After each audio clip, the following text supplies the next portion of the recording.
Thank you very much, and hello. I nearly cancelled last night when I asked ChatGPT to help me write an opening joke combining a heat wave, customer growth driving really fast, and AI. And the results were so bad that I thought maybe it was all a bit overblown. This was my favorite of a lot of bad ones. It's so hot out, I asked Siri for shade. No double entendre coming. But you know what's really heating up? The demand for instant, intelligent customer service, and AI is sprinting to keep up. So I'm going to persevere, and you can make your own mind up if I should have cancelled. Good morning, MadFest. I'm Isabel Perry. I'm the Global SVP of Emerging Technology at DEPT, our stage sponsors. And the only thing you need to remember today about DEPT is that we unlock tomorrow's possibilities for today's most ambitious companies. You can see on the side here, we work for companies including Meta, Google, Gemini, OpenAI, and we drive their growth. And as you can imagine, that means we spend a hell of a lot of time thinking about the fact that AI is getting faster and smarter, and that creates incredible opportunities for the brands that we work with. On the left here, you can see that AI is beginning to outperform humans. Specifically, maybe you can see this, there's a threshold at 0 here, and when these lines cross that threshold, it means that AI systems are outperforming humans on things like reading, character recognition, writing, and trending towards predictive reasoning.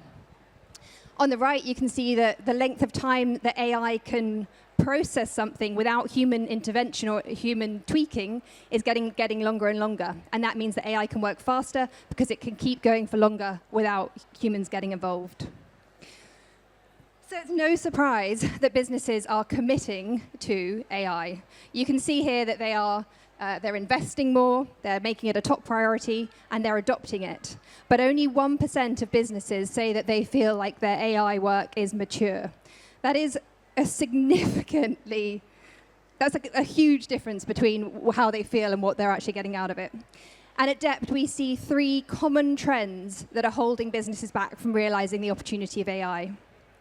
The first is that they are focusing on efficiency instead of productivity. I am all for doing more for less. It's incredibly important, and actually getting cheaper and faster is brilliant. But we're missing the real thought going into where's the value creation coming from AI. Businesses are also planning around the technology and not the customer. I'm not going to ask for a raise of hands, but I imagine there are a lot of people in this room here that have an AI strategy rather than a work transformation strategy or a CRM strategy or a proprietary technology strategy. AI just has to be part of the solution, not the whole reason for doing something. And funding a handful of pilots, not end-to-end solutions. We work with a lot of businesses that are building out proof of concepts, and that is brilliant. And it's particularly brilliant because you'll have learned something in the last 2 years doing that. But the technology has evolved fast enough in the last 3 years that now is the perfect time to be thinking of what is the actual end-to-end solution that is going to drive that productivity, which puts customers at the center of it, and doesn't just get sort of floundered at the proof of concept stage. So, where do we see the real opportunity of AI? We see it in driving customer growth faster. And what I mean by that is getting more customers and getting more value from your existing customers. How are we doing that? Well, I'd like to share 5 examples of how we're doing that for a number of businesses that we work with. The first is Foot Locker. If you are a business, one of the ways that you can get more value from your customers is to make sure that they cost you less. And like any retailer, Foot Locker suffers from customers returning products that they buy. You all know that not all products are created equal. And although this beautiful sneaker on the left here might have incredibly high conversion rate, it might also be very uncomfortable and get returned a lot. Equally, different products have higher margin rates, and equally there is obviously you need to factor in things like stock levels into working out what products you want to sell. So for Foot Lockers, we built an AI system which would basically speed up much smarter allocation of media budgets, not about who we were targeting, but about which products we were pushing, factoring in all of these reasons. And we were able to reduce the return rate by a total of 2%, which is actually huge, because that goes directly to the bottom line, increasing their gross margin by 13%. But what if the challenge that you have isn't your own content that you're showing, but it's other brands' content? We've been working with the Nectar team, and Alice is somewhere here today, speaking both today and tomorrow. So if you're interested in this, check out Alice Anson's talks. We've been working with Sainsbury's to help them build their Nectar 360 pollen platform, which is basically the future of retail media. It combines customer insights with AI to make a much, much smarter platform. And one of the challenges that they have currently on their system is that over 900 brands are uploading campaigns.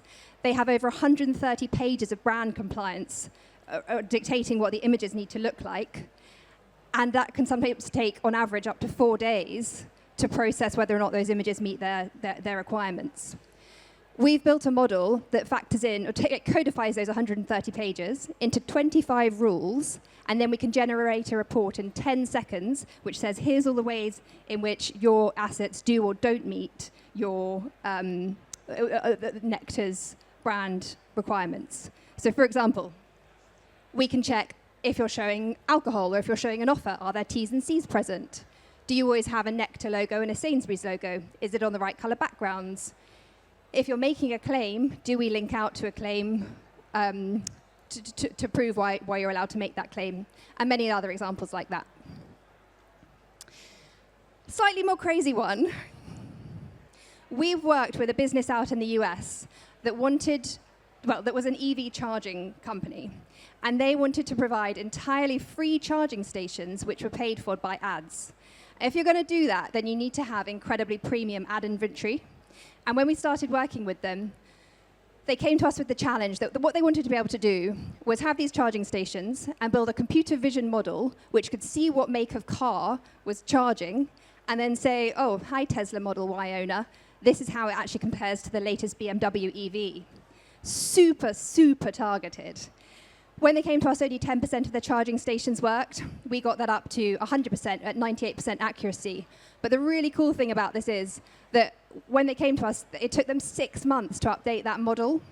And we built the system whereby we can update that model every 3 days. And that means cars don't come out every 3 days. But if they did, we could constantly be sending those targeted ads to the very latest models that their clients want to target against.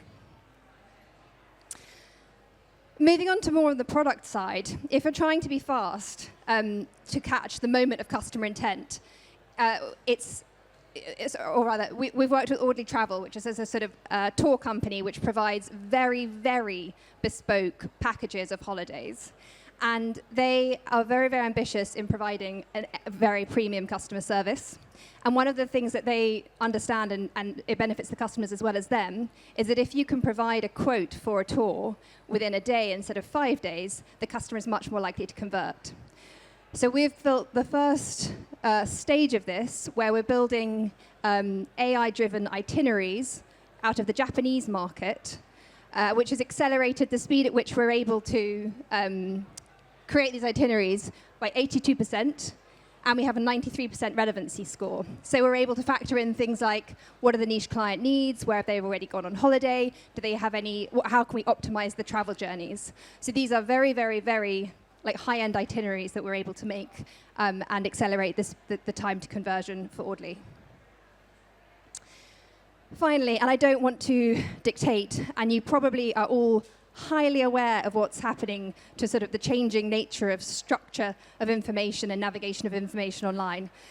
And if you're not aware, you do need to really understand this, because this is I think of all the stats in this whole presentation, 58% of Google searches end with no click at all now. And 40% of all media budgets are currently spent on search. And so what's actually happening is SEO as we know it is fundamentally changing.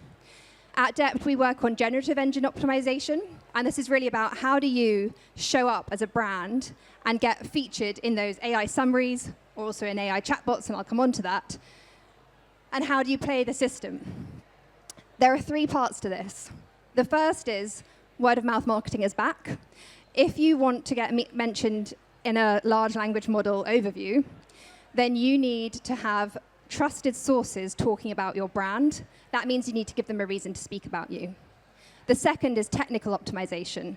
And what I mean there is you need to start rebuilding your front-end experience so that it is easily crawled by large language models. For example, Microsoft recently released the NL Web, which they say is the future of HTML. So it's natural language web. And it's really a way of building your website so that it's very easy to turn it into a chatbot. And really, what they haven't said is that's sort of the beginning of the agentification of the front-end experience. For one global CRM provider, we were able to increase the number of times that they appeared in those Google AI overviews from 0% to 65% using the third piece, which is content optimization. Content optimization is quite funny. When someone first presented that this was the way that we were going to start doing this a couple of years ago, it really made me laugh, because you basically say to a large language model, can you rewrite this content to make it more appealing to someone like you? So obviously it's a bit more complicated than that, but you can almost think of it as like reverse prompt engineering the copy to make it more LLM friendly. And it's incredibly effective. So I touched on this already, but what I'm really talking about here is that last one is the future of agents. And agents are so important because really this is how we will begin to navigate the internet. If you think of an agent's basically a piece of software that can achieve a goal autonomously or semi-autonomously, because it's combining, well, it's AI, but it has a lot of context and sort of understanding of its environment built into it. What's helpful, I think, in talking about agents is framing it in these four things, because otherwise you're just talking about technology.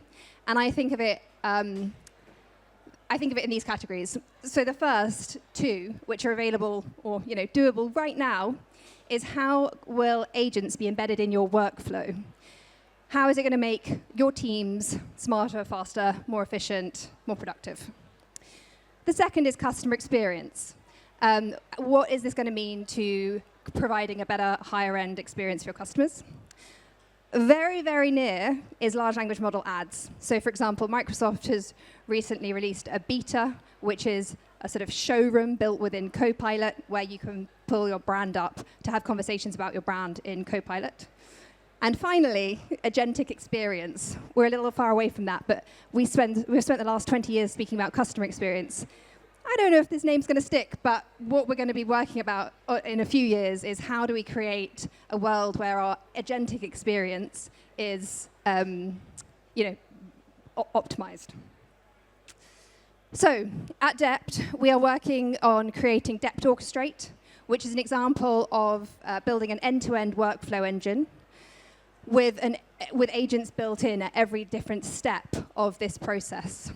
So if you think about the point from making a brief through to targeting a specific audience, we are building in agents across this platform which will understand the context of everything that we know as expert media planners and everything our client in a given business needs to have factored into that. What I really mean here is that there is a massive job to be done in everyone's business in taking all of your expert knowledge and experience at the most senior level and embedding that in the tools that your whole team is using, because then the new joiner can start with like excellence and your way of doing things built into the process. The second thing is customer experience. And really, if you're experiencing this right now, what you're experiencing is conversational search. So we started working with, well, Moody's many years ago, but we started working with them on the Moody's Research Assistant a couple of years ago when it was apparent that RAG was going to be interesting, so retrieval augmented generation. And what we've done is we've built this research assistant which takes over 10 years of Moody's reports and credit ratings and all of their analytics. And we've built that into the Moody's research assistant, which was piloted originally with their employees and then taken to their customers as well. Can you imagine the value the additional value that they're now able to make from that existing content? I mean, EasyJet was talking about this with their content. They're driving value from the existing content with AI. This is like that, but for the customer at a similar scale. And then, of course, large language model ads. So what you can really think about this is like, how do I get my brand to show up in AI chatbots? And of course, it will be paid for as well as organic. what you can see here is the start of the Microsoft Bing example, where someone's asked for an outfit, and this little example here pops up, and it's a sponsored post from a specific retailer. What you can also see is that the ChatGPT Shopify integration is coming soon. So it's we don't know if it's going to be paid or organic, but that is a sort of signpost to where we're going with brands and retailers appearing in AI chatbots, and likely there will be paid opportunities. I think it's pretty incredible that users that come from large language models drive 80% more attention than search. So we know that these are like incredibly well-primed audiences. And of course, Google and Meta are working on something. A little further away, but it's coming, is the agentic experience, where my personal agent is speaking to any number of different brand agents. So if I am planning a holiday, I will set I'll basically say this, what I want for my holiday, and my personal agent will go out and seek information from many, many different travel companies to understand how to create the perfect holiday for me. We're not that far away from this. So 1 in 3 visits to websites will soon be from entities with no eyeballs at all, and 1 out of 5 times they'll be shopping for humans, but without any direct human interaction. It's really very much coming. And I think what's really, really uplifting about this is actually that in a world where the front end is dynamic and entirely personalized and generated, or generative, it doesn't really matter what your front-end experience is. It matters about the information and the way in which you're making that information available to someone at the point of need. And the really incredible thing about that is it's a totally new dawn of human and computer interaction, because we can create experiences which are entirely designed to meet your specific way that you need to consume that information. If you're dyslexic, if you've got ADHD, if you're deaf, it's a hugely more accessible future. And that's the note I want to end on, which is everything I've just spoken about is about being faster to drive customer growth and human and computer interaction. But actually, there's a much, much more important and human point to be made here, which is really well represented in a project that we've worked on with NVIDIA and the American Society for Deaf Children. So for the past few years, we've been working on building out a library of a data set of sign language, American Sign Language, to build a platform which teaches parents American Sign Language so that they can speak to their deaf children. And I think when I first saw this, and I must admit this, I was like, that's cool, but why don't you just translate? And the entire reason why this project has had such support from the deaf community is because this isn't about just accelerating translations and making it easy. This is about teaching people and not trying to erase their disability, but including parents in the children's lives. And I think it's just really important to remember that although we speak all the time about technology, actually what AI can also do is enhance human-to-human connections as well. But you do probably also need a brand agent. Thank you very much for having me.